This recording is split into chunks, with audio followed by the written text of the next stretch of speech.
కావున వశిష్ఠ గీతలో ఈ యొక్క రామచంద్రుడికి వశిష్ఠుల వారు చెప్తున్నారు, ఈ ఆత్మజ్ఞానికి ఉండే గొప్పతనం అంతా కూడా ఎక్కడ దాగి ఉందంటే వారి యొక్క విధానం ఎలా ఉంటుందంటే మహాస్థైర్యంగా ఉంటారు.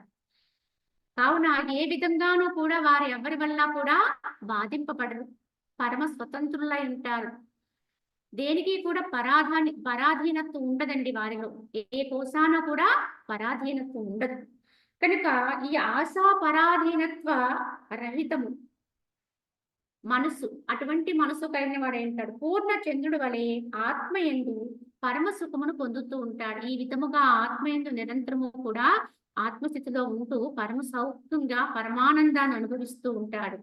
తత్వ విచారణచే శోభించినటువంటి జీవన్ముక్తులకు జీవులు తమ జ్ఞాన ప్రకాశముచే దశ దిశలను ప్రకాశింపచేయుచు అనేక జీవుల యొక్క సంసార భయమును అంధకారము రూపుమాపుచు నిక్కముగా సూర్యుని వలె ప్రకాశిస్తూ ఉంటారు అన్నారు.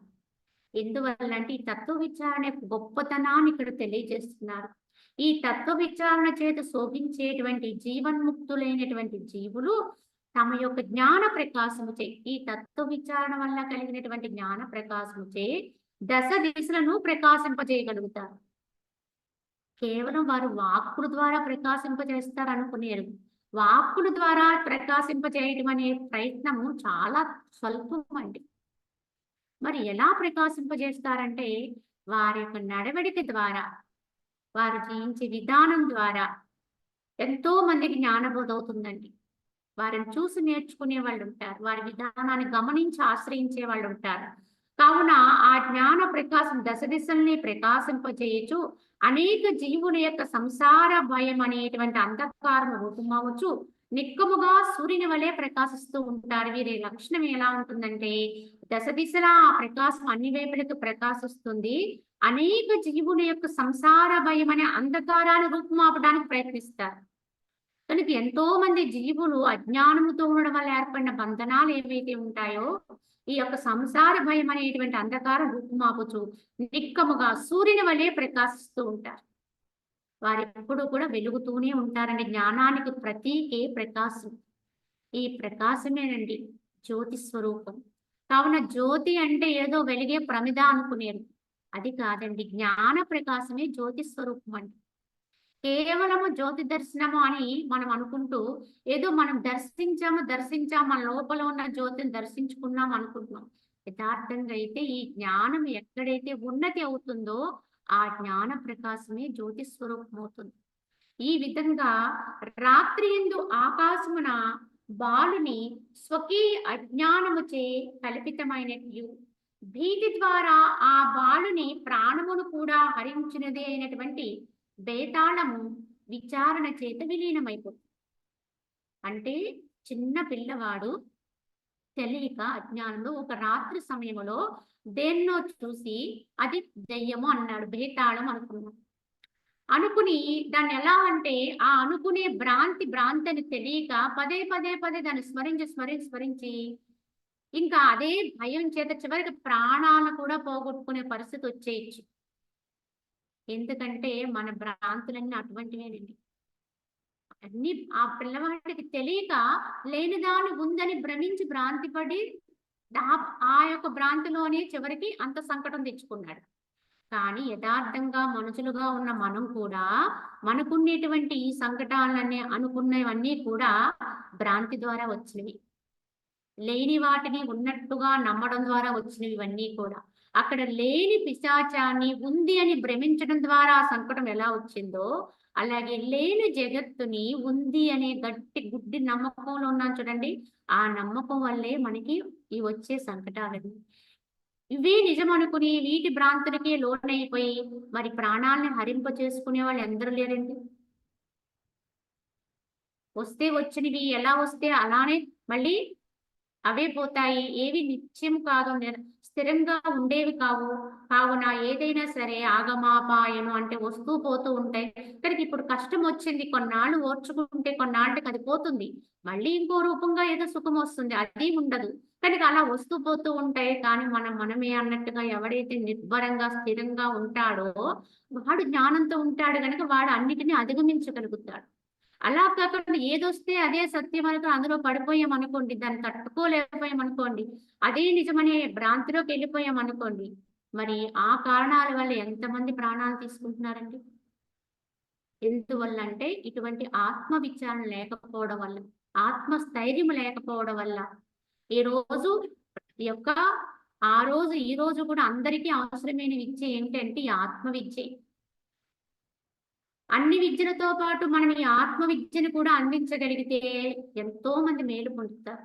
యథార్థంగా ఇది జరుగుతుంది. కానీ ఈ విద్యను ఇవ్వగలిగిన వాళ్ళు ఉన్నా తీసుకునేవాళ్ళు చాలా అరుదు. ఇవ్వగలిగిన వాళ్ళు కూడా దాన్ని ప్రస్ఫుటంగా ఇవ్వడానికి సందేహిస్తున్నారు. ఈ విధంగా మనం గ్రహించుకుని ఉన్నది ఉన్నట్టుగా సత్యవంతంగా తెలుసుకుని యథార్థంగా మనం ఎప్పుడూ కూడా స్థైర్యవంతులమై ఉండాలి. అయితే జగత్తునందలి పదార్థములన్నీయు విచారింపని కారణము చేతనే సత్యముగాను, నిత్యముగాను, రమణీయముగాను కనపడుతున్నాయి, అందంగా అనిపిస్తున్నాయి. విచారణ చేసిన తోడనే అవన్నీ సన్నగిలివి మిథ్యాభూతములై ఒప్పును. కావున జగత్తునందలి పదార్థాలన్నిటిలోనూ ఈ విషయమే దాగి ఉందండి. ఏమిటంటే విచారింపని కారణం చేత, సరైనటువంటి అవగాహన లేకపోవడం వల్ల, ఆత్మతత్వాన్ని విచారణ చేసుకోకపోవడం వల్ల మిగతా అన్ని మనకి చూడబడేవే సత్యాలు, అందమైనవి. కనుక ఈ అందమైన దాన్ని మనం కూడా పొందాలనేటువంటి ఆశ, ఇవన్నీ కూడా వచ్చేస్తున్నాయి. కానీ విచారణతోడనే అవి సన్నగిలి మనకి అవన్నీ మిథ్యాభూతములుగా తెలుస్తాయి. ఎప్పుడైతే మనలోకి ఆ విచారణ వస్తుందో, సత్యం వస్తుందో, ఇవాళ చూసేది నిజం కాదు, దీని వెనకాల కూడా ఒక సత్యం ఉంది, ఆ సత్యమే యథార్థం. కానీ కనిపించేది మాత్రం మారిపోతుంది, చివరికి నశించిపోతుంది. ఇది మనం ఈ ప్రకృతి ద్వారా ఎన్నో సార్లు గమనించి తెలుసుకుంటున్నాం. ప్రతిరోజు మన చుట్టూ జరిగేటువంటి ఎన్నో రకాల విధానాల్లో మనం ఈ సత్యాన్ని గుర్తిస్తాం. కానీ దాన్ని అలా తీసుకోమండి,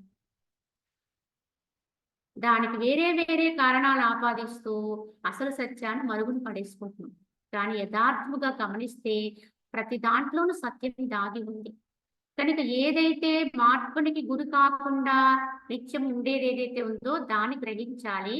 ఏదైతే కనిపించి రమణీయంగా తోచి కూడా అది అరమణీయం అయిపోతుంది కొంతసేపటికి. ఒక మధుర పదార్థం ఉందండి, అది తినాలి అనిపించి, అది తినకూడదైనా సరే తినాలనిపించిన పదార్థం మన దగ్గర ఉందనుకోండి, కానీ గమనించండి, అదే పదార్థం 2-3 రోజులు ఆగితే అది మధుర పదార్థం కాదండి, అసహించుకునేటువంటి పదార్థం అయిపోతుంది. కనుక మనసును నిగ్రహించుకోవడానికి ఏవో ఒక రకమైన యుక్తులు పన్నుకుంటూ ఉండాలి. మనం ఈ విచక్షణ బలాన్ని పెంపొందించుకుంటూ ఉండాలి. మనుజుని యొక్క నిజ మనంబు యొక్క అజ్ఞానము చే కల్పింపబడినదియు మహా దుఃఖప్రదమును ఈ దీర్ఘ సంసారమనే వేతాళము విచారణ చేత విలీనమైపోతుంది. ఎవరిలో అయితే విచారణ పుడుతుందో వారిలో ఈ యొక్క భేతాళము, ఎందుకంటే అజ్ఞానం వల్ల వచ్చినటువంటి దయ్యం ఇది భేతాళం. అది ఎప్పుడైతే విచారణ బలం పెరుగుతుందో అందులో అంతర్ధానం అయిపోతుంది, లయమైపోతుంది. కనుక సమమై నిర్తిశయ సుఖరూపమై బాధారహితమై అసక్తమై పరాధీన వర్జితమైనటువంటి కేవలీ భావము ఆత్మస్థితి రూప ముక్తి తత్వ విచారణ అనే మహావృక్షం యొక్క ఫలం అని తెలుసుకోవాలి, ఎరగాలి అన్నారు. ఇక్కడ ఏమిటి కేవలీ భావం యొక్క గొప్ప స్థితి ఏంటంటే అది సమస్థితి, సమంగా ఉంటుంది. ఎప్పుడు దాంట్లో హెచ్చు తగ్గులు ఉండవండి, అంతటా అన్నిటా ఒక్కటిగానే ఉంటుంది, ఒక్కదాన్ని వీక్షిస్తుంది. నిరతిశయ సుఖరూపమై అంటే ఆ యొక్క సుఖం అనేది కేవలం సుఖం, అది వచ్చిపోయేటువంటి సుఖము కాదు, అందులో అతిశయం ఏమీ లేదండి. కనుక లేనిది గొప్పగా చెప్పుకునే సుఖం కాదది, ఉన్నది ఉన్నట్టుగా తెలుసుకునే సుఖం అది.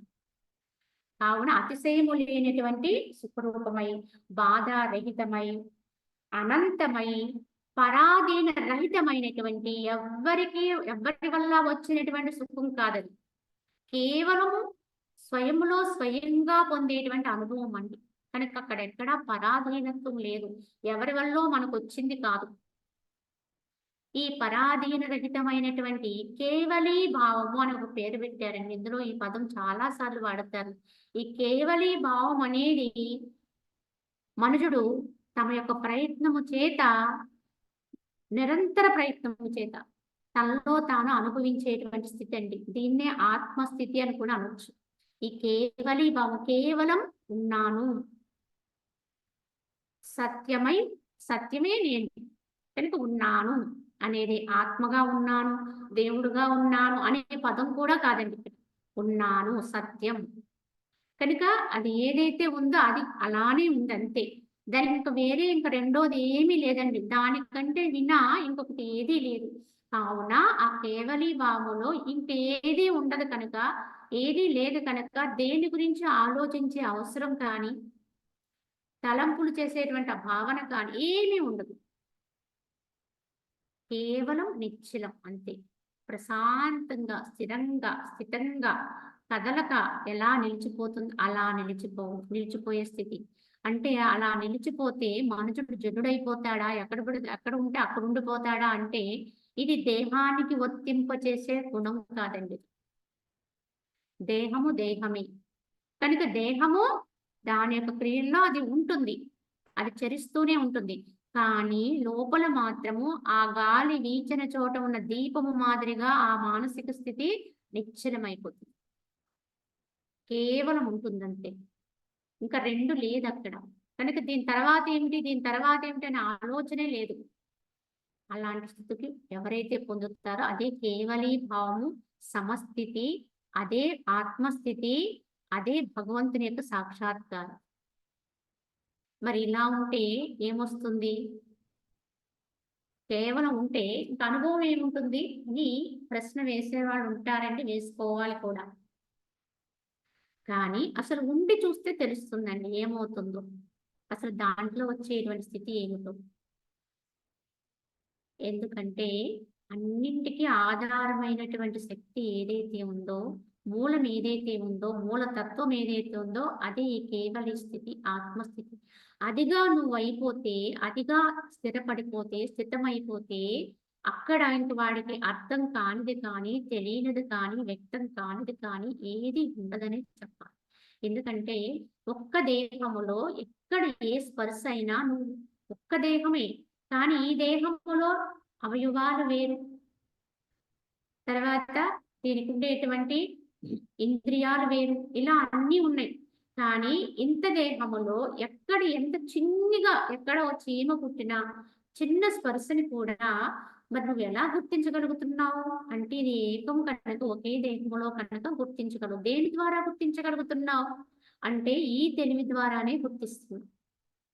ఎలా అయితే ఇలా ఒక దేహములో ఒక చిన్న స్పర్శ కానీ ఏదైనా నీకు ఎలా అయితే వెంటనే అవగాహన అయిందో, అలాగే విశ్వమంతా కూడా ఏకం. ఆ పరమాత్మ యొక్క దేహం అంటే ఏంటి? రూపం అంటే ఈ విశ్వమే భగవంతుడికి. ఆ భగవంతుని యొక్క స్థితిలోకి వెళ్ళిపోయిన వాడికి జగత్తు అంటే ఈ ప్రపంచము, లేకపోతే ఈ భూమి మీద, ఈ భూమి ఒక్కటే కాదండి, ఈ భూమి అనేది చాలా చిన్నదని చెప్పుకున్నాం, ఇంకా ఎంతో ఉంది విశ్వం. కనుక ఈ విశ్వం అంతా ఏకమైపోయింది, ఒక్కటైపోయింది. ఆ ఒక్కటిగా అయిపోతాడు. ఎప్పుడైతే తానుగా అయిపోతాడో ఆ ఒక్కటిలో ఎక్కడ ఏదైనా సరే ఒక్కటిగానే ఉంటారు కనుక ఏదైనా విదితమే. వారికి తెలియంది ఇంకా కానిది ఏమి ఉండదు. కానీ వారు ఎలా ఉంటారు? సత్తా సామాన్యంగా ఉంటారు. అంటే నాకు ఇది తెలుసు, నాకు ఇది అర్థమైంది, నేను ఇది చెప్పగలను అని మాత్రం ఎప్పుడు వాళ్ళు ప్రకటన చేసుకోవడానికి జ్ఞాని లక్షణం ఇది. కావున కుంభనంగా తమ సహజ స్థితిలో ఉంటారంతే. వారి యొక్క ఆనందం ద్వారానే భౌతిక ప్రపంచానికి వచ్చే సంకేతాలు రావాలి తప్ప, వారి లోపల ఉండే ఆత్మస్థితి ద్వారానే ఆ పరిసరాల్లో ఆ ప్రభావం కనపడాలే తప్ప వాళ్ళు ఎప్పుడూ తమ యొక్క స్థితిని వ్యక్తం చేసుకోరండి బయటికి. నాకు ఇలా తెలిసిపోతుంది, అలా అవుతుంది, ఇలా అవుతుంది అని మాత్రము ప్రకటన చెయ్యరండి. కేవలం ఉంటారంటే కేవలీ భావం యొక్క స్థితి అది. కానీ వారి యొక్క ప్రభావం దాగదు. అది ఏదో రకంగా ఎలా లేదా అది దాని యొక్క ప్రభావం బయటికి తన్నుకుని వస్తుంది. అంతవరకే. ఆ వచ్చిన దాన్ని కూడా వారు స్వీకరించరు, తీసుకోరు. సహజమండి. వెలుగుతూ ఉండడమే దీపం యొక్క లక్షణం. ఆ వెలుగుని ఎలా ఉపయోగించుకుంటారు? ఒకే సూర్యుడున్నాడు. ఆయన ప్రకాశిస్తూ ఉండడం ఆయన యొక్క లక్షణం. అంతే, ప్రకాశిస్తాడంతే, ఉదయిస్తాడు. అలా ప్రకాశంగా ఉంటాడు. ఎవరు ఎలా తీసుకుంటారో అనేది వారి యొక్క విధానంలో ఎలా ఉంటుందో, జ్ఞాని యొక్క ప్రభావం కూడా అలానే ఉంటుంది. అక్కడ అది ఎప్పుడు ప్రకాశం అవుతూ ఉంటుందంతే. ఆ ప్రకాశాన్ని ఎవరికి ఎంత అర్హత ఉందో దాన్ని అంతవరకు వారి నుంచి ఏం గ్రహించాలో గ్రహిస్తూ ఉంటారు. జ్ఞానులకి జ్ఞాని అర్థమవుతాడు, అజ్ఞానికి జ్ఞాని అర్థం అవ్వడండి. ఎందుకంటే అది ఎవరికి తెలియాలో వారికే తెలుస్తుంది. కనుక అజ్ఞాని జ్ఞానిని కూడా అజ్ఞానిగా భావించి అజ్ఞానపూర్వకమైనటువంటి విషయాల్లోకి లాగాలని ప్రయత్నిస్తారు. కానీ జ్ఞాని చంచలం ఉండదండి, అక్కడెక్కడ చలనం ఉండదు, కనుక స్థిరుడై ఉంటాడు.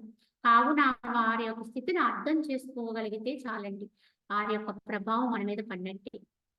అంతే తప్ప వాళ్ళు ఏదో నేను అది ఇది అని మాత్రం వ్యక్తం చేయరు. ఈ కేవలీ భావం యొక్క గొప్ప స్థితి అండి ఇది. ఇది పట్టుబడితే ఇంకా వాడు సాక్షాత్తు భగవంతుడే చెప్పాలంటూ. ఈ స్థితి ఎవరికైతే స్థిరమవుతుందో, నిశ్చలమవుతుందో వారు సాక్షాత్తు దైవ స్వరూపులే. అది గమనించాలి. అయితే చిత్తము బ్రహ్మభావమును ఆశ్రయించినచో వాసనలన్నీయు నశిస్తాయి. ఈ బ్రహ్మభావాన్ని పట్టుకుందనుకోండి, చిత్తం వేరే భావం లేదండి, ఇంకా దానికి ఒకే బ్రహ్మభావన ఎందు రమిస్తూ ఉందండి ఆ చిత్తం. ఆ యొక్క రమిస్తూ ఉంటే దాంట్లోకి ఇంక ఏ వాసనలు రావండి, అవన్నీ వాటి దారిన అయిపోతాయి. ఏ ఆలోచనలు లేవు, అసలు దొరికే వరకేనండి. దొరికిన దాన్ని విడవకుండా పట్టుకుంటే చాలండి, అన్నీ వాటంతట అవే రహితం అవుతాయి. బ్రహ్మభావం విస్తరింప, ఎప్పుడైతే ఈ బ్రహ్మభావం ఇంకా ఇంకా ఇంకా విస్తరించి విశాలమైందనుకోండి, ఆకాశం వలె ఉదయ అస్తమయములేమియూ లేకుండాను. ఈ బ్రహ్మభావం అనేది ఎంతైతే నువ్వు సిద్ధం చేసుకుంటా దొరకాలండి, అది దొరకడానికి నువ్వెంతో తపన పడాలి. ఇదే తపస్సు అండి. దానికి ఎన్ని రకాలుగా మన మనసుని మనం అధీనంలో పెట్టుకుని ఎంత ప్రయత్నం చేస్తేనో అది దొరుకుతుంది. యోగాభ్యాసం చేసేవారు ఎలా అయితే యోగత్వం ద్వారా, అంటే ఆ యోగ సాధన వల్ల ఆ యొక్క దైవిక స్థితిని అనుభవాన్ని తెచ్చుకోవడానికి ఎంతో ప్రయత్నపరులై, మరి శ్వాస ద్వారా నిరంతరం ప్రయత్నపరులై ఉంటారు. ఏదైనా ప్రయత్నమేనండి, ప్రయత్నం లేకుండా ఏది సాధ్యం కాదు. ఆ విధంగా వాళ్ళు కూడా తమ మనస్సుని, ఇంద్రియాలని లోపలికి తెచ్చుకుని తద్వారా మరి ఈ యొక్క శక్తిని ఏకీకృతం చేసి ఆత్మస్థితిలోకి నడిపించి ఆ యొక్క బ్రహ్మరంధ్రాన్ని చేర్చాలని తపంలోనే నిరంతరం పాటుపడుతూ ఉంటారండి. వారికి అనుభవించే అనుభవం అదేనండి. వారి అనుభవం దక్కితే అది కేవలి స్థితికే చేరుతుంది. అలాగే జ్ఞానాభ్యాసం ద్వారా ఈ విచారణ మార్గములో ఎవరైనా ప్రయత్నపరులై ఉంటే విచారణతోటే నెమ్మదిగా తమ మనసుని లోపలికి లాక్కుంటూ సత్యాన్ని సత్యంగా, వివేకంగా దాన్ని పక్కకు తరలిస్తూ దాన్ని నిలుపుకోవడం కోసం ధ్యానాభ్యాసం కూడా చేయాలి. చేస్తూనే క్రమంగా రహితం చేసుకోగలిగితే ఈ కేవలీ భావము కనీసము దాని రుచి దొరికిన కొద్ది మాత్రం మనకు అనుభవానికి వచ్చిన ఆ దొరికిన దాన్ని పదే మళ్ళీ స్ఫురణకు తెచ్చుకుంటూ దాని ప్రభావానికే లోనవుతూ అలాగ స్థిరపడితే, విశాలమైతే, విస్తరిస్తే, ఎలా అయితే ఉదయ అస్తమయము లేనటువంటి, అంటే మళ్ళీ ఒకప్పుడు ఉదయించి ఒకప్పుడు అస్తమించి మళ్ళీ రేపు వచ్చి ఇది కాదండి, ఎప్పుడూ కూడా వెలుగుతూనే ఉంటాడు. ఈ కేవలీభావ స్థితి కలిగితే జ్ఞాని ఎప్పుడు కూడా ఆ యొక్క స్థితి మళ్ళీ పుట్టడము పోవడము లేకుండా చేసుకోవాలి. ప్రారంభములో వస్తుంది పోతుందండి, కానీ దాన్ని ఏం చేయాలి, గట్టిపరుచుకోవాలి. క్రమంగా దాన్ని ఎక్కువ సమయం నిలుపుకునే ప్రయత్నం చేయాలి. క్రమంగా అది దాని సమయాన్ని పెంచుకుంటూ ఉండాలి. ఒక ఆయన, ఒక మహామేధావి, అంటే ఒక యోగి చెప్పిన మాట. ఎందుకంటే భగవంతుడు ఎక్కడ ఉంటారు అని ప్రశ్నించుకుంటే 2 శ్వాసల మధ్యలో ఉంటాడు అని చెప్తారండి. 2 శ్వాసల మధ్యలో, శ్వాసలో ఉంటాడని చెప్పలేదు. మీరు శ్వాసను పట్టుకోండి అని మనకి యోగాభ్యాసంలో చెప్తారు. శ్వాసతోటే ఉండాలి మనసు, ఇదంతా చెప్తారు. కానీ మరి శ్వాసలో దేవుడు ఉన్నాడండి అంటే శ్వాసలో లేడన్నారు. మరి ఎక్కడున్నాడండి?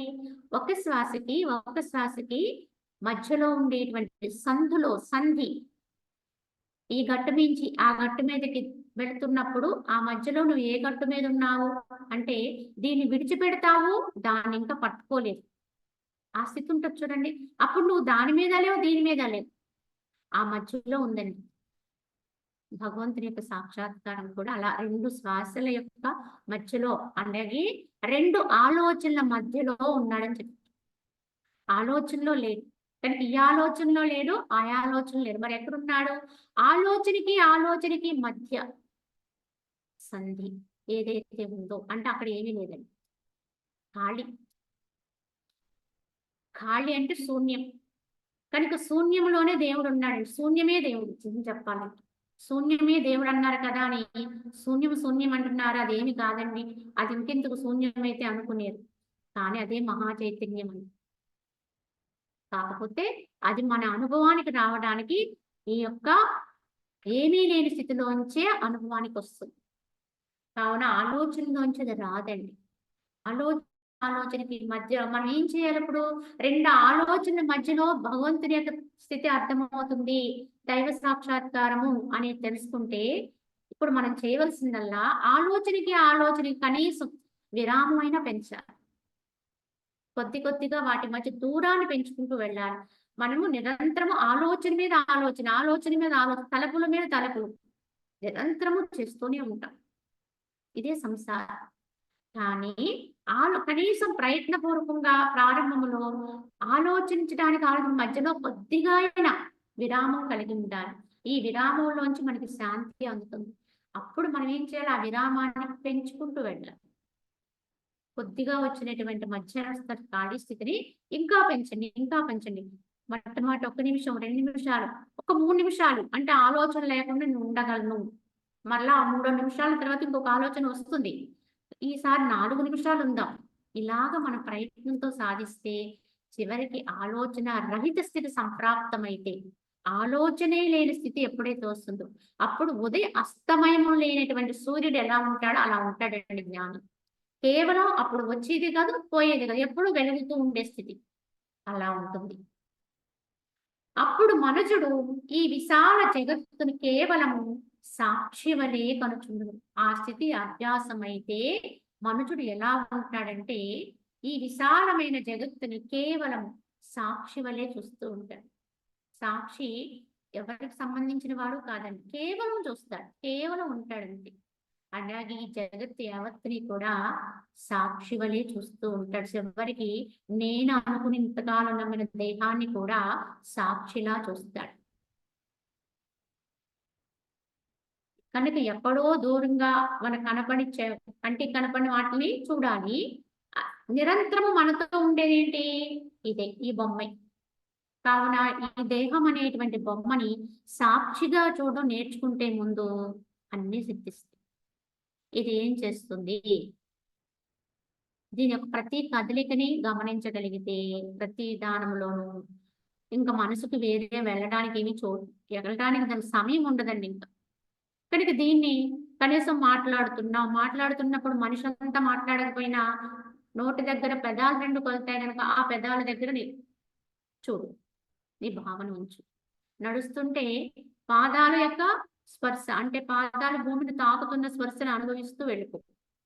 ఇలాగ గమనించుకుంటే ఇదే ధ్యానం అయిపోతుంది. ఇలా మొత్తము యావత్తు జగత్తుని కూడా సాక్షి వలె చూస్తూ ఉంటాడు. మనస్సును దాని యందు వ్యాపింప చెయ్యడు, కేవలం చూస్తుంటాడు. ఇంతకీ సాక్షి వలె ఉంటాడంటే అర్థం ఏంటి? కేవలంగా ఉంటాడు. ఇదే కేవలీభావం.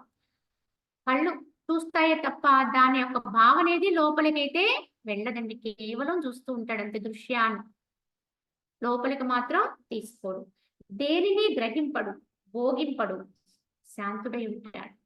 కనుక దేన్ని లోపల తీసుకోడు, భోగింపడు అంటే అనుభవించడు. అంటే దేన్ని అప్పుడు ఏ బంధనాల్లోంచి ఏమి పుట్టవండి.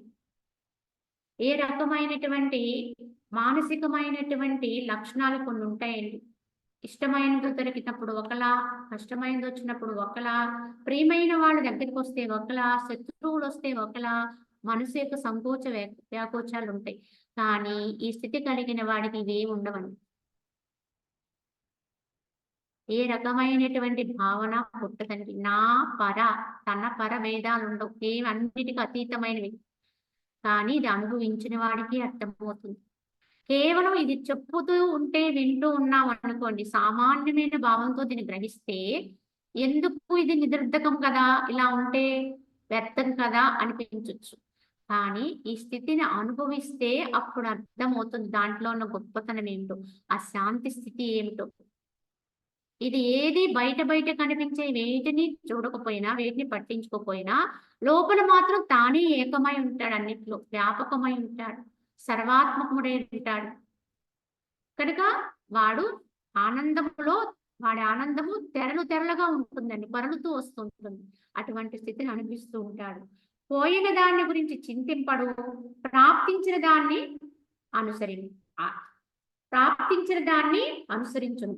దుఃఖింపడు, సంతసింపడు. పూర్ణ సముద్రం వలె తొడుగు వెనుకు లేకుండా ఉంటాడు. పరిస్థితి అర్థం అవటం కోసం చెప్తున్నారు. ఏదైనా పోతే తన నుంచి దూరంగా వెళ్ళిపోతే దాని గురించి ఆలోచించడు, చింతించడు. వచ్చింది కదా, ఇది ఇంటికి వచ్చింది, ఇది నాకు అవసరం లేదు కదా అని దేన్ని ద్వేషింపడండి.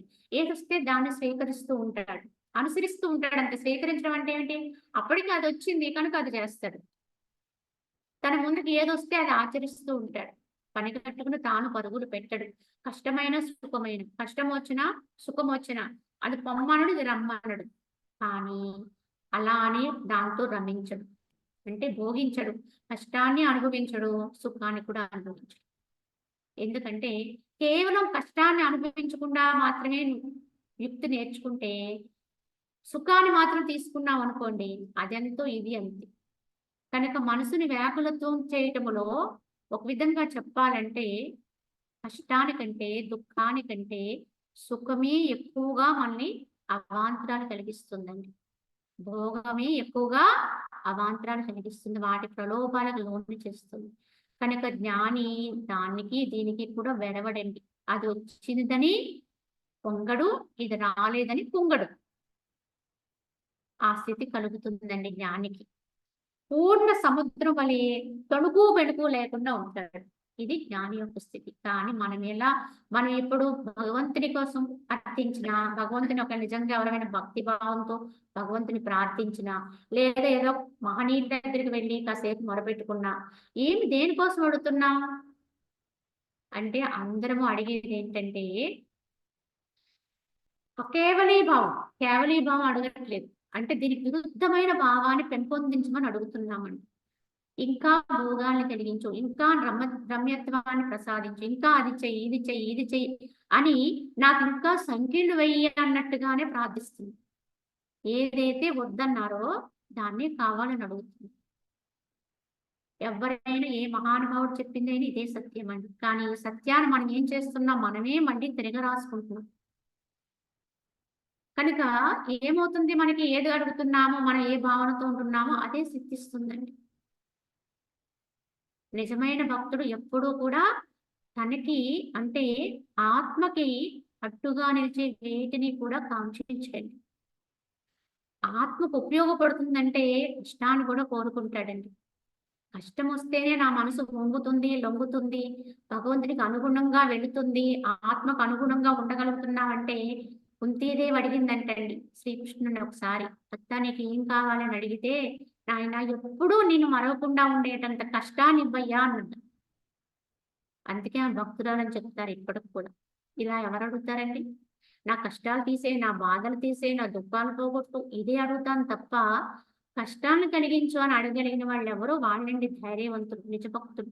నా మనసు ఎప్పుడు గాడి తప్పకుండా ఉండడానికి అనుగుణమైన విధానంలో ఏమి ఇస్తావో అవే ఇమ్మని చెప్పి అడిగింది.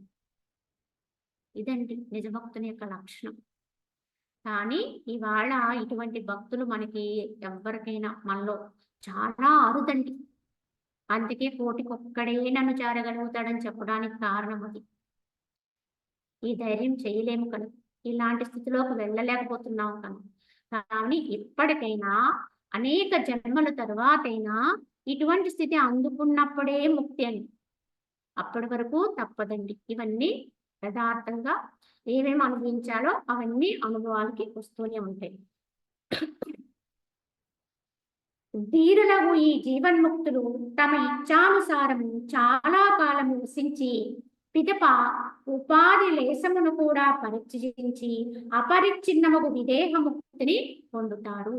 ధీరులైనటువంటి వారు, ధైర్యవంతులైనటువంటి జీవన్ముక్తులు అంటే ఇటువంటి కేవలీ భావాన్ని పొందుతూ జీవిస్తూ ఉన్నవాడిని జీవన్ముక్తులు అంటారు. ఇటువంటి స్థితిని అనుభవిస్తూ లోకములో అందరి మధ్య ఉంటారు, అన్నిటి మధ్య ఉంటారు, సంచరిస్తూ ఉంటారు, వ్యవహారం చేస్తూనే ఉంటారు. వీరిని జీవన్ముక్తులు అంటారు. ఇటువంటి జీవన్ముక్తులు తమ ఇచ్ఛానుసారము చాలా కాలము వసిస్తారు. అంటే ఆయుష్ ఉన్నంత కాలము వాళ్ళు భూమి మీద ఉండాలండి. కనుక వాళ్ళేమి దీన్ని లేకుండా చేసుకుందాం అనుకోరు. ఒక విధంగా ఆనందంగా ఉంటారు. కావున చాలా కాలం వసించి పిదప ఉపాధి లేశమును కూడా పరీక్షించి, ఎప్పుడైతే కాలము దానికి ఆయుష్ అవుతుందో అప్పుడు ఆ ఉపాధి లేశం అంటే అప్పటి వరకు ఉపాధితోటే ఉంటారు. దాన్ని కూడా త్యజించి అప్పుడు విడిచిపెట్టేసి, ఎలా అంటే ఎలాగో వేసుకున్న ఒక వస్త్రాన్ని తీసినంత తేలిగ్గా దాన్ని పరీక్షిస్తారు సమయం ఆసన్నమైనప్పుడు. అపరిచ్ఛిన్నమైనటువంటి విదేహముక్తిని పొందుతారు. ఈ యొక్క దేహాన్ని కూడా విడిచిపెట్టి అప్పుడు విదేహముక్తిని పొందుతారు. అంటే ముందు జీవన్ముక్తత్వాన్ని పొందిన వాడే విదేహముక్తిని పొందగలుగుతారు. అంటే ఈ మోక్షం యొక్క స్థితి ఎప్పుడు అనుభవించాలి? ఇప్పుడే. ఈ యొక్క జీవనం ఉండగానే, దేహం ఉండగానే, సకల కార్యాల్లో ఉండగానే ముక్తి భాగుడై ఉండాలి, మోక్షాన్ని అనుభవించేవాడి ఉండాలి. ఆ జీవన్ముక్తత్వ స్థితి అనుభవానికి వచ్చిన వాడికి దేహ పర్యంతము, ఈ దేహం పడిపోయిన తరువాత కూడా వాడు మోక్షాన్ని పొందుతాడు అనే దానికి ఒక అర్థం. అది పొందగలుగుతాడు. అంతే తప్ప ఇక్కడ అనుభవం లేనప్పుడు ఈ తర్వాత వస్తుందని మాత్రం లేదండి. ఇక్కడ వాడు ఆ ముక్తిగా వాడు ఉండగలిగితేనే, దీని అనుభవాన్ని పొందగలిగితేనే, కొద్దిపాటి తెరలా అడ్డున్న దీన్ని కూడా తీసేసి వాడు అప్పుడు విదేహముక్తిని అనుభవించగలుగుతాడు. నేను ఎవడును ఈ ప్రపంచం ఎట్ట నుంచి యధించినది ఈ ప్రకారముగా ఆపదనందును ధీమంతుడగు వాడు సంసార ప్రతీకముగు శ్రవణాది అనుష్ఠానముతో కూడా ప్రయత్నపూర్వకముగా స్వయముగా చింతన చేయవలను. ఎలా చింతన చెయ్యాలి మరి అంటే, సామాన్యమైనటువంటి విధానంలో ఉన్నవాడు అసలు నేను ఎవరిని, ఎక్కడి నుంచి వచ్చాను, నేను పుట్టక ముందు లేను కదా, లేకపోతే ఈ ప్రపంచం అనేది అసలు ఎక్కడి నుంచి వచ్చింది, అసలు నేను ఎవరిని, అలాగే ఈ ప్రపంచం ఎక్కడి నుంచి వచ్చింది, ఈ ప్రకారముగా ఎవరైతే ఆపదనందును ధీమంతుడైనటువంటి వాడు సంసార ప్రతీకారమైనటువంటి శ్రవణాది అనుష్ఠానములతో కూడి, అంటే ఎల్లవెళ్ళ కూడా ఈ శ్రవణము, మననము, నిధిధ్యాసనం ఇత్యాది విడిచిపెట్టకుండా ఎవడైతే ప్రయత్నపూర్వకంగా చేస్తాడో, చింతన అంటే మనకి అది ప్రియంగా అనిపించినా అనిపించకపోయినా, ఎందుకంటే ప్రారంభములో ఈ ప్రయత్నం ఎవరికి ప్రియంగా అనిపించదండి. ప్రారంభంలో అని కాదండి, అసలు ఒక్క మాదిరిగా సామాన్య విధానములో మనం ఎంతకాలం జీవించినా ఈ యొక్క ఆత్మవిచారణ ప్రియంగా తోచదండి. కానీ ఆత్మవిచారణ ప్రియంగా తోచింది అంటే వాడు కడతేరినట్టే, వాడు దగ్గర పడ్డాడని అర్థం. కావున ఎవరైతే ఈ చింతనలోకి వస్తారో వారు క్రమక్రమంగా దీంట్లోంచి బయటపడగలుగుతారండి. ఎందుకంటే భగవంతుని ఆరాధన చేసే వాళ్ళు ఉండొచ్చు, అలాగే భక్తి భావంతో మరి అనేక తీర్థయాత్రలు తిరిగే వాళ్ళు ఉండొచ్చు, ఎన్నెన్నో తిరుగుతూ మరి ఏవేవో కోరుతూ ఉంటాం, ఇవన్నీ చేసేవాళ్ళు చాలా మంది ఉండొచ్చు. కానీ అసలు నేనెవరిని, ప్రపంచం ఏంటి, ఎక్కడి నుంచి వచ్చింది, ఎందుకు ఇలా అవుతుంది, అసలు కనిపించకుండా ఎందుకు అయిపోతుంది అనే తత్వాన్ని పట్టుకుని విచారించగలిగిన వాళ్ళు స్వయంలో చాలా అరుదుగా ఉంటారండి, చాలా తక్కువలో ఉంటారు ఈ జ్ఞానతత్వంతో. కానీ అన్నిటికీ జ్ఞానమే పరాకష్ట, ఎప్పటికైనా జ్ఞానస్థితిని పొందవలసినది. కావున వివేకహీనుడు పుట్టి గుడ్డివాడే అవుతాడు. అట్టి దుర్బుద్ధి సర్వులకును శోచనీయుడు. వివేకవంతుడు దివ్య నేత్రము కలవాడు, అతడు సమస్త పదార్థమునందును విజయమును పొందును అన్నారు. ఎందుకంటే వివేకము లేనివాడు పుట్టి గుడ్డి కింద లెక్క.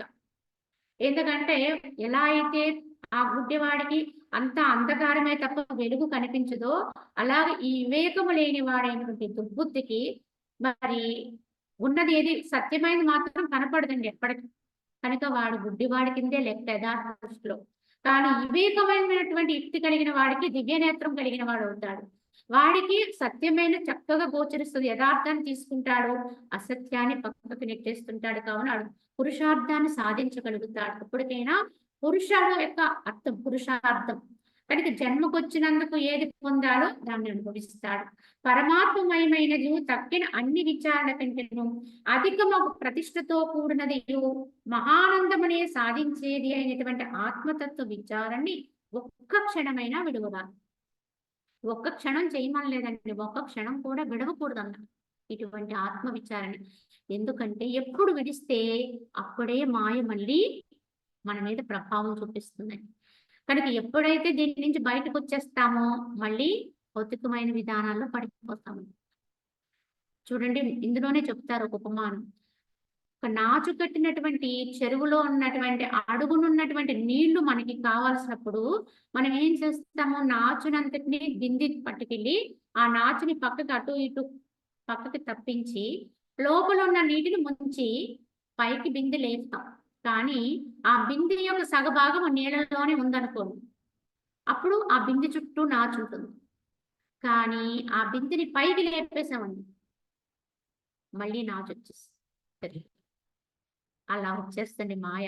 ఈ జ్ఞానం అనే విచారణ అనేటువంటి స్థితి నువ్వు ఎప్పుడైతే వదిలేస్తావో అప్పుడు మాయ మళ్ళీ ఆవరణ విడిచిపెడతావో, ఏ క్షణం వదిలిపెట్టేస్తే ఆ క్షణమే ఆవాహన అయిపోతుంది. కావున విచారణ చే సుందరమైనటి బుద్ధి కలవారు మోక్ష మార్గమును ఎరింగిన వారు మనుషులు అనేక దుఃఖములనే గోతులందు మరల మరల దొరుకుతూనే ఉంటారు. కావున ఈ యొక్క విచారణ చే సుందరమైనటి ఈ బుద్ధి లేకపోతే, ఈ మోక్ష మార్గం కనుక తెలియకపోతే మనుషులు ఎన్నో దుఃఖాలనే గోతులు ఎందు పడి లేస్తూ దొరుకుతూనే ఉంటారు. బురద ఎందు కప్ప అయి ఉండుట మేలు, అలాగే అంధకార బంధురము గుహయందు పామై ఉండుట మేలు. కానీ మనుషులకు తత్వ విచారణ లేక ఉండడం మాత్రం ఉత్తమమైన విషయం కాదు. ఎందుకంటే ఆ కప్ప పామే మంచిదంటండి. మానవుడే పుట్టి కూడా తత్వ విచారణ లేకపోతే మనకంటే ఆ యొక్క బురదలో కప్ప, ఆ గుహలో పాము, అలాగే ఇతరత్ర చాలా హీనమైన జన్మలు కలిగిన జీవులే ఉత్తములంట. మానవుడై పుట్టి అర్హత కలిగి ఉండి కూడా తత్వ విచారణ చేయలేకపోతే, యథార్థాన్ని తెలుసుకోలేకపోతే ఆ జన్మలే మనకంటే ఉత్తమమైనవి అవుతాయి అని చెప్పారు. మనుషుడు నిరంతరము విచారణాపరుడే పరమాత్ముడు కావలను. ఏలయన్న రాగద్వేషాది రూపమైన సంసారం అనే అంధకోపమన పడువారికి ఆత్మ విచారణయే అవలంబనము. కావున ఈ మనుషుడు నిరంతరము కూడా ఏం చేయాలి, విచారణాపరుడై వాడే మహాత్ముడు అవటానికి ప్రయత్నం చేయాలి. ఎందుకంటే ఈ సంసారం అనుకునేటువంటి జగత్తులో అంతా కూడా రాగద్వేష సంబంధం కలిగి ఉంది. ఇదంతా కూడా ప్రియ అప్రియముల యొక్క స్థితిలో ఉంటుంది. కనుక ఈ రెండింటి మధ్య నలిగిపోతూ ఉంటాం, ద్వంద్వాలు మయం ఇదంతా కూడా. ఆ సంసారం అనే అంధకోపమున పడి జీవించే వాడికి మరి దీనికి విరుగుడు మార్గం ఏమిటండి అంటే ఆత్మ విచారణ. దీంట్లోంచి బయటపడాలంటే మనుషునికి తప్పకుండా ఈ విచక్షణ ఉండాలి, ఆత్మ విచారణ. దానికోసం పాటుపడి ఏదో విధంగా దాన్ని సాధించాలి అని దీని అర్థము. కావున ఈ విచారణ మార్గంలో మనకి మరి కొద్దిగా ఏమాత్రం మనలో విచక్షణ ఉన్నా దీన్ని అర్థం చేసుకుని కడతేరే ప్రయత్నమే చేయాలండి. కావున కేవలం తెలుసుకోవడం ఒకటే కాకుండా, ఎందుకంటే ఈ రాగద్వేషాది యొక్క ప్రభావం చేయబడిన తన మనసుకి తానే స్వయముగా విచారణ నేర్పించాలి, స్థిరపరచాలి. తన మనసు అనే లేడిని సంసార అజ్ఞానం అనే సముద్రము నుండి దాటించుకోవాలి. ఎవరికి వాళ్ళని తన మనసు అనేది ఒక లేడండి, ఇది ఎప్పుడు గంతులేస్తూ ఉంటుంది, పరుగులు పెడుతూ ఉంటుంది. ఈ అజ్ఞానం అనే సముద్రంలో పడి ఈదుతూ ఉంది. దాన్ని మనము ప్రయత్నంతో ఆ సముద్రం నుంచి బయటకు తేవాలి. ఎలా అంటే ఈ విచారణ అనే దాన్ని పట్టుకుని ఈ సముద్రం నుంచి బయటికి తెచ్చుకోవాలి. కావున నేనెవ్వడని అంటే ఈ శరీరాదులు నేనా, లేక తద్విలక్షున్నా, ఈ శరీరానికి అన్యమైన వాణ్ణా, ఈ జగత్తనే దోషము ఎట్లా ఏతించినది, అధిష్టానముకు ఆత్మయందు ఎట్లా ఏర్పడినది, ఈ ప్రకారముగా శృతి వాక్యాల ద్వారా గురువుల ద్వారా తెలిపినది పరామర్శ చేయుట విచారణ అని చెప్పబడుచున్నది. కావున విచారణ అంటే ఏమిటి, నేనెవ్వరిని, ఈ ప్రపంచం అంటే ఏమిటి, జగత్ అంటే ఏమిటి, ఎక్కడి నుంచి వచ్చింది, అసలు దీని పరిస్థితి ఏమిటి, ఇత్యాది విషయాలన్నీ కూడా శృతి వాక్యముల ద్వారా, శాస్త్ర వాక్యాల ద్వారా, మనకు మన పెద్దలు ఇచ్చినటువంటి శాస్త్రాలు వాటి ద్వారా, అదే విధంగా ఇప్పుడు మహానుభావులు ఎవరైనా ఉంటే వారిని ఆశ్రయించి గురువుల ద్వారా ఈ ఈ విషయాన్ని అవగాహన తెచ్చుకోవాలి. దీన్నే విచారణ అంటారు. ఇలా మనం నిరంతరము ప్రయత్నం చేస్తేనే విచారణాపరులుగా ఉన్నామని అర్థం. ఈ విచారణ చేతనే తత్వము ఎరగబడుచున్నది. తత్వజ్ఞానము చే ఆత్మయందు స్థితి సంభవించుచున్నది. అట్టి ఆత్మస్థితి చే మనసునందు శాంతియు సర్వ దుఃఖ వినాశనము కలుగుచున్నది. ఇంతకీ విచారణ వల్ల కలిగేటువంటి ఉన్నతమైనటువంటి మేలు ఏమిటి అంటే, ఏ ఫలమును ఆశించవద్దు అని చెప్పినా ప్రతి దాంట్లోనూ చేసిన ఫలం ఉంటుందండి. అలాగే జ్ఞాన మార్గములో విచారణ కలిగి అన్నిటికీ అతీతమై ఉన్న వాడికి వచ్చే ఫలం ఏమిటంటే, విచారణ చేతనే తత్వం ఏంటనేది ఎరగబడుతుంది. అసలు యథార్థం ఏమిటి, వాస్తవం ఏమిటి అని తెలియబడుతుంది. ఈ తత్వజ్ఞానం చేతనే ఆత్మయందు స్థితి సంభవిస్తున్నది. అంటే నిశ్చలత్వం, విశ్రాంతి దొరుకుతుంది. ఆత్మయందు నిశ్చలత్వం కలుగుతుంది. అట్టి ఆత్మస్థితినే చేత ఏమవుతుంది, మనస్సుకి పరమ శాంతి, ఎడతెరిపి లేనటువంటి శాంతి, సర్వ దుఃఖ వినాశనం. ఈ శాంతి వస్తుంది, దుఃఖాలన్నీ హరణం అయిపోతాయి. సర్వ దుఃఖ హరణము శాంతి, ఆనందం. ఇంకేం కావాలి చెప్పండి? ఇంకింతకంటే గొప్పది ఏముంది? ఈ శాంతియే ముక్తి అండి. ఈ శాంతి నిరవధికం చేసుకుంటే అదే నిన్ను మోక్షాన్ని చేరుస్తుంది, పరమ శాంతి. కనుక మోక్షం అంటే ఇంకెక్కడో ఉందనుకునేరు, ఈ శాంతినే మోక్షానికి తీసుకెళ్తుంది. కావున తత్వ విచారణ ద్వారానే మనకి ఇవన్నీ చేకూరుతాయని చెప్పి ఇప్పటి వరకు వశిష్ఠుల వారు మరి ముముక్షు వ్యవహార ప్రకరణం అనేటువంటి దాంట్లో మనకి సాధనా క్రమములో శమము, విచారణ అంటే నాలుగింటిగా చెప్పారు ద్వారపాలకుడుగా. శమము, విచారణ, సంతోషము, సదాచార నిరూపణ అని చెప్పారు. ఇందులో మనం శమము గొప్పతనాన్ని తెలుసుకున్నాం. అలాగే విచారణ గురించి ఇప్పటి వరకు చెప్పారు. ఇంక తర్వాతది సంతుష్టి గురించి చెప్తారు. సంతోషం అంటే ఏమిటో చెప్తారు. అది మనం రేపు వచ్చే భాగంలో తెలియజేసుకుందాం. హరి ఓం తత్సత్.